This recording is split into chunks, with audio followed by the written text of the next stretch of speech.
Alright, so what's good everyone? I thought it would be fun if I started a series on the channel where I make a video dedicated to a single character in Genshin, going over why I fuck with them, some interesting things about them, and their gameplay. But keep in mind, this won't be me talking about how viable or practical they are because I really don't care about that kind of stuff. And yes, a character talk from one is on the way. I'm just gonna take my time with that one, and honestly, I feel like Xinyan is the perfect place to start. If I sound weird, it's because I'm sick. I was thinking of talking about her personality first, but the first thing that might stick out is her design.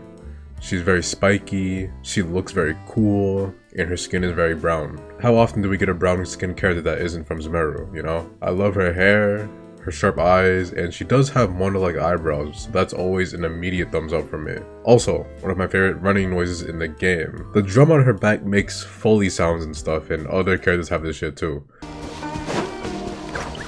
I know for sure Xianling's bell makes noise, and I love these little details when it comes to the characters. I gotta say though, I haven't heard Xianling's bell in a while because I just have her new skin equipped all the time. Back on topic, I am gonna get into how Xinyan is slightly neglected. But overall, the devs do a good job of making it feel like every character has had the same amount of effort given to them, regardless of whether they're a 4 or 5-star character. For example, I still can't get over the fact that Gaming is a 4-star character. I'm just saying, if this gacha game was like certain other gacha games, I won't mention by name, then if you aren't the highest rarity character, no one gives a fuck about you. That's all I'll say. Now her personality. She's extremely sweet, adorable, fun, considerate, and confident, which creates quite a few moments of Gatmoy for her. Sometimes, with super sweet characters, there's a lack of well-rounded sweetness. But in Xinyan's case, she does have those moments where it's made pretty clear when she's pissed, annoyed, or disgruntled about something. どうだ? いつもより優しく見えるよな。ん? いつもより怖くなった? And I just love her voice, by the way. In general, Genshin has really good casting, but I think her voice in particular is just so nice to listen to. And she has this line where she hints at the traveler. それから、好きな人を作るとか。な。And it's like we're getting at Mona levels of cuteness. Like, let's relax, Xinyan. You're getting really fucking cute up in here. But weirdly enough, her newer voice lines are noticeably higher pitched. やばい! あんたのパッション、最高に感じた! 反逆の歌を奏でろ! あたいの最強の音を聞け! めでたいな! 一曲演奏するぜ! ロックじゃねえか! ハイになってきたぜ! I don't know why that is, maybe just a change in recording situations, but regardless, it's not even exclusive to Xinyan. Just to give a couple more examples, Ganyu and Amber's treasure lines sound slightly muffled, and I fucking wish they would update voice lines for her because I know they do that for other characters. And what am I talking about? Well, one of the few times this girl was in an event, it was a big event, the second summer event. I think it was called the Golden Apple event, from what I remember right. Xinyan's part in this shit was amazing, and was my favorite climactic point in the event. Yes, even more than Mona's. Mona had my favorite part overall though, don't get it fucked up.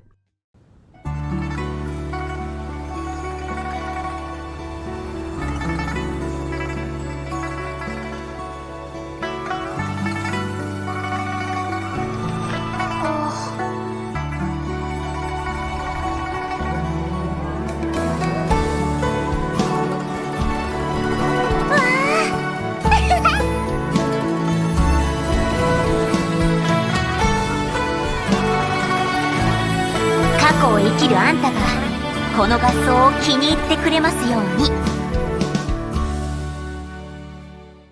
But they did a really good job at fleshing out her backstory and what led her to the current point in the story.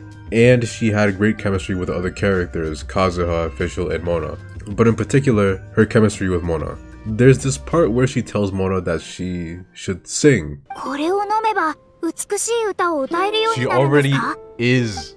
興味があるならば試してみるとよい。いやいや、私は歌を歌えませんから。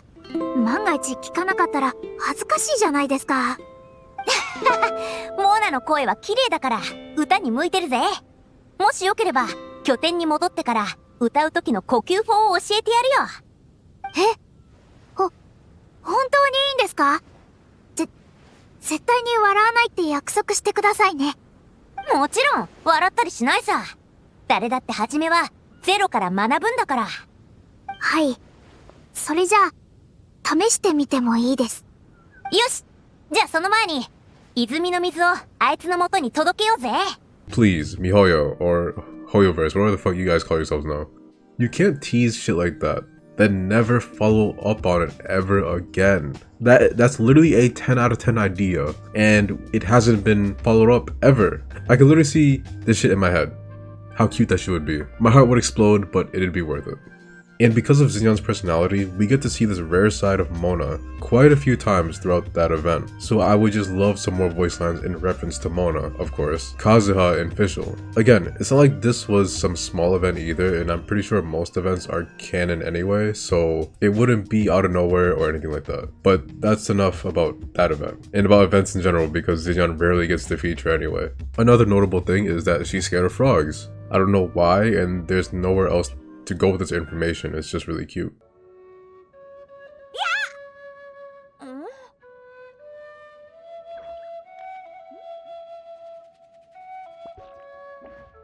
It's also really nice to listen to her hype herself up in her voice lines. She might freak out over some shit or show some signs of worry, but she always bounces back from it in some really cute ways. どうやらすぐには止んでくれないみたいだ。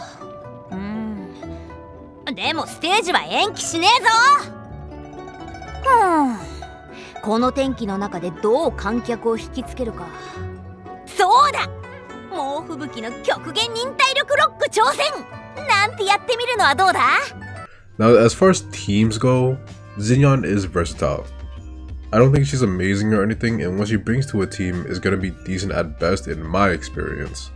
But again, she's versatile and has a rare physical burst with some pyro damage. This means she can fit into a huge amount of teams that might just need a pyro character, or into something more specialized.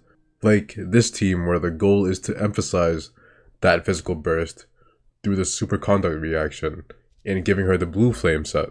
It might sound crazy, but physical damage, if I'm correct, is like the normal type of genshin. Not many weaknesses, works against most things, and it can be really strong if you lean into it. And by strong, I mean you can clear the game with it. I'm not speaking on Spiral Abyss or the theater. I haven't tested that shit. The Spiral Abyss itself, that shit is just boring, and the theater, I just haven't had the chance. All of that being said though, I did say I was gonna get into why I feel like she's a bit neglected. I'll start with my most nitpicky issue, which is the title of her character theme. I did say it was nitpicky, so don't act surprised. But, Rockin' with Fire.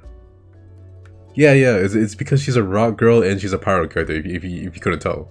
You can't give her such a boring character theme title when there are other cool and fun titles like Rex Incognito, Blossoms of Summer Night, Any Last Words, Chilean's Prance, and Surge of fucking Prophecies. I could keep going, but I think I'll stop there. And the worst part might be the fact that it's actually one of the best character themes in the game, in my opinion. It just has a really boring title. And I did go over Xinyan's lack of presence in the events. It's true, there are a ton of characters at this point. Not every character can be in every event. But when I see certain events give the spotlight to characters that don't even have unique or detailed models, it really makes me wonder why the devs couldn't squeeze in an actual character rather than one that looks like they belong in the background. What I mean by actual characters are the characters people actually will remember. Again, Xinyan, Shanling, off the top of my head, fucking Dory, Beidou, Ningguang. I'm not gonna say her name, but you know, you can already, she's, as you can tell, she's already in my head. But I consider those the actual characters. And listen, even some of the characters with those really generic models actually do have really nice stories. It's just that the characters are my favorite part of Genshin, I think, by far. And when I say that, I don't mean these background looking ass characters. I mean characters like Xinyan, like Shanling. My mind keeps going to Mona, but let me not be so biased, right?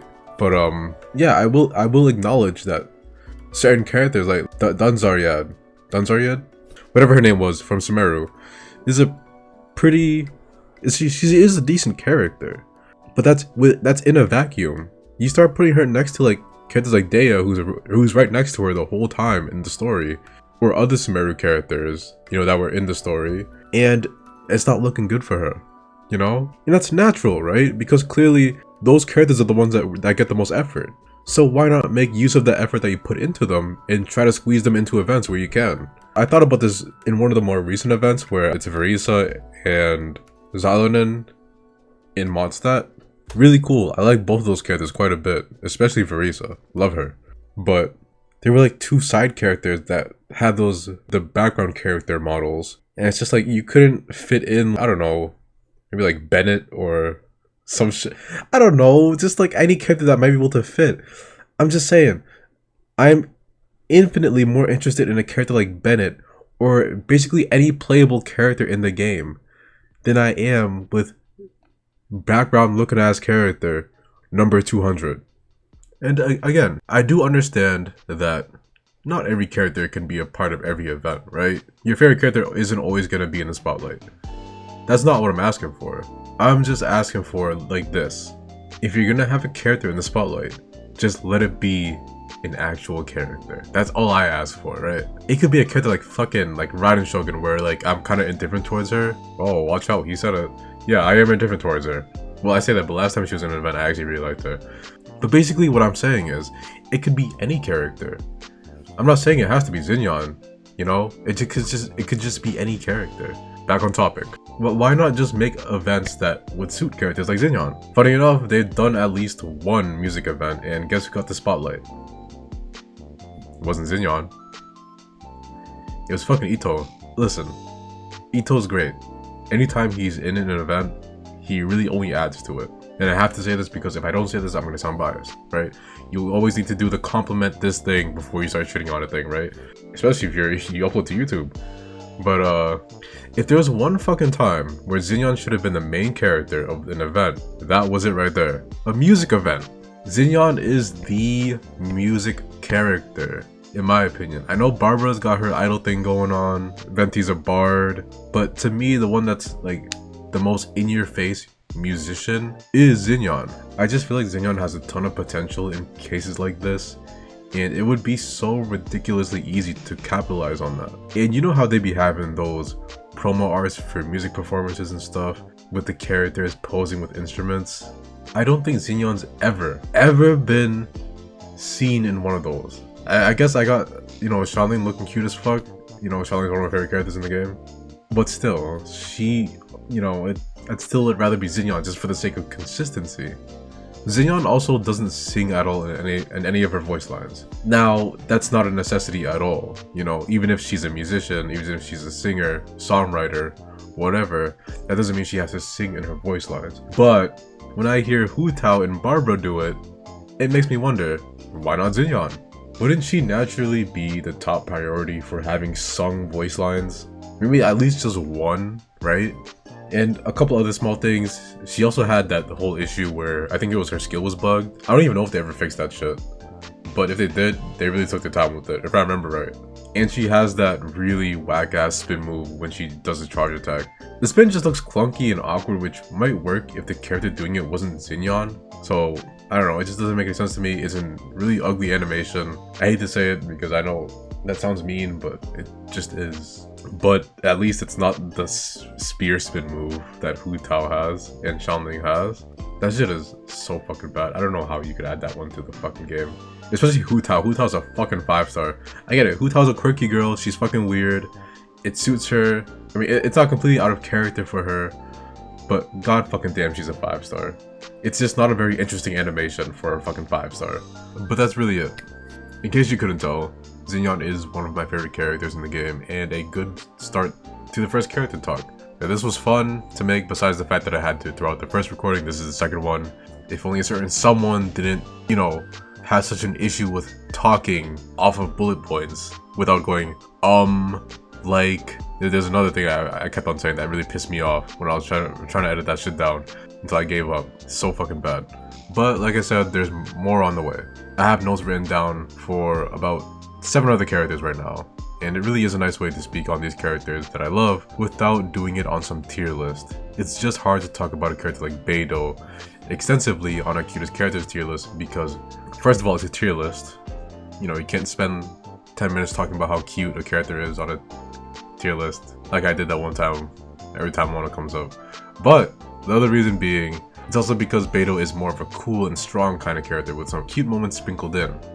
Now, on a cutest characters tier list, I might be able to talk about Beto for like 5 seconds and I have to move on. But I love Beto, so I want to talk about her. That's a hint for the next character to talk, by the way. Maybe not literally the next one, but one that's being worked on.